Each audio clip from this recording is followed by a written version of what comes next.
মুখ্যমন্ত্রীর নির্দেশে রাস্তা সংস্কার, টানা বৃষ্টিতে বেহাল চাকলার রাস্তা।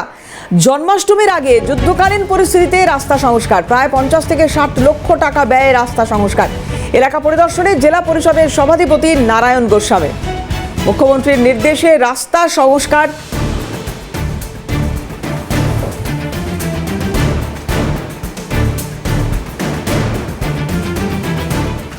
টানা বৃষ্টিতে বেহাল চাকলার রাস্তা, জন্মাষ্টমীর আগে যুদ্ধকালীন পরিস্থিতিতে এই রাস্তা সংস্কারের কাজ, 50 থেকে 60 লক্ষ টাকা ব্যয় রাস্তা সংস্কার। স্থানীয়রা কি বলছেন শুনবো, পাশাপাশি পঞ্চায়েত সমিতির সদস্যরা কি বলছেন দেখুন। মুখ্যমন্ত্রী উনি আবার তদন্ত করে বলেছে এখন রাস্তা তৈরি হচ্ছে, রাস্তা সব ভালোই হচ্ছে, খারাপ না। যে লোকনাথের জন্মাষ্টমীর আগে নাকি? হ্যাঁ, জন্মাষ্টমীর আগে কাজ চলছে, দেখলাম তো। রাস্তা কি খারাপ ছিল? খুব মোটামুটি খুব খারাপই ছিল।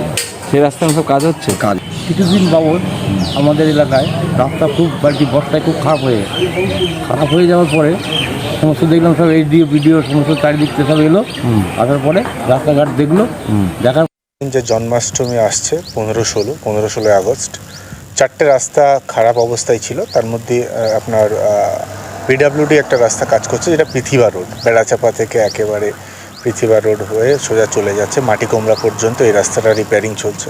এরপর একটা রাস্তা হচ্ছে সেটা পাথরঘাটা থেকে রায়পুর বাজার, ওটা